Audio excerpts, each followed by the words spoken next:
GameStop.com's description of CryMachina reads as following.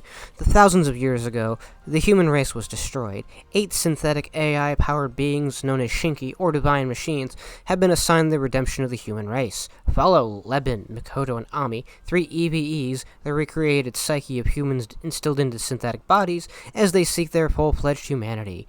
Explore the expanse of Eden and discover the strengths of the Shinki and the end of mankind. Then, restore your strength, upgrade your party, and peruse personality data in the Imitation Garden.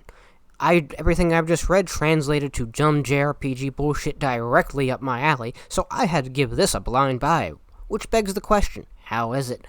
I'm Quartermuncher. Join me on the Quartermuncher experience. Let's get to munchin'.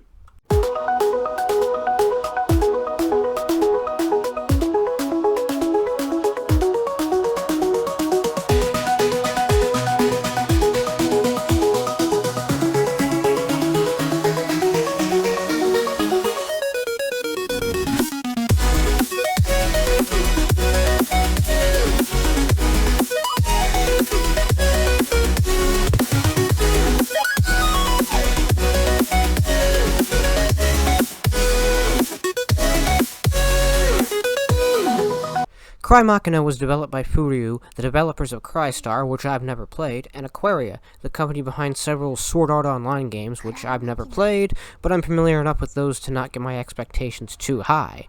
With that expectation set, CryMachina itself sounded like some dumb fun, so I had to give it a shot. That cover imagery had enough unique enough art style. The summary sounded bonkers. Why not?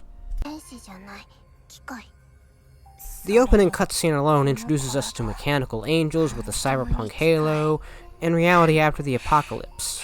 And then from there we're dropped into the game. The missions in CryMachina are relatively simple affairs. It's an action RPG, you go through a narrow corridor and you slice up all the enemies. You deploy shoulder weapons for more options. You can dodge, get a boost, block, etc. And then at the end of the level you face a boss. Once you beat the boss, you go back to some menus and repeat the process. So we boot up the game and we're introduced to Leben and Enoa, followed by Mikoto and Ami. These are our main characters for CryMachina. Following that is a sci-fi explanation of the world and the 8 Shinki / Deus Ex Machina, and in RPG terms, this is a hit list. All of these guys are most likely going to have to get got. If you're familiar with Mega Man, this looks like a character select screen, except this is an RPG, so we're going to have to take care of them in some linear order. We're also introduced to the true nature of CryMachina. It's self-referential enough to name-drop the 6th day and have the 3 laws of robotics, as well as have JRPG sci-fi jargon like real humans and E cross P.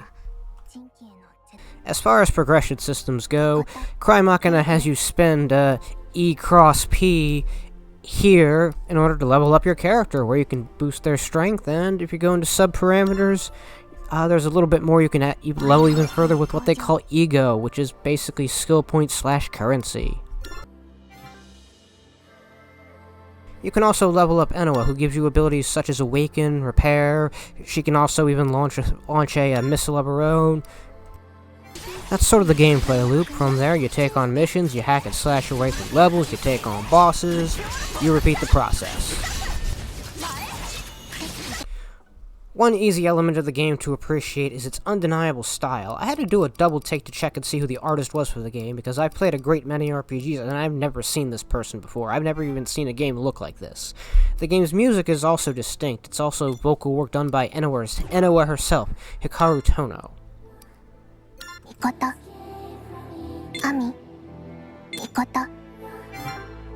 Hear that? She's pulling double duty as Enoa and the background vocals. Impressive.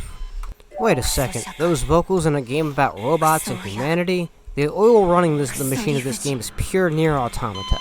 Nier Automata is one of the greatest games I've ever played. The story is great, and the gameplay is too. I'm getting deja vu before I'm reminded that what made Automata work, though, was the mad genius behind it, Yoko Taro. I'd have to check to see who directed this, but naturally, it's not Yoko Taro. Very few people are. For the full Quartermuncher experience, I had to take a look at the trophy list and notate it was fairly easy. You just had to, let's see, level to 99, kill about 5 enemies, and kill some super bosses, including the Cardinal Bishop. No. Nothing too, out of the ordinary. Especially going through the main game questions just about. Alright, now it's time for the best and worst. The best of CryMachina is it being a surprise Nier Automata clone. We have one of the best games of all time at home is a great description for just about any game. It's a pleasant surprise, especially if you have lowered expectations for it. Going into this expecting nothing but bullshit, I was surprised. It was, but in the fun way. The worst of CryMachina was Ecclesia. This fucking guy was the only boss I had to grind on in the story, and for the Platinum Trophy, you had to fight him again, and I spent a lot of time losing. This turns out because once you beat all the Cardinals, then you unlock the option to challenge him to unlock that trophy.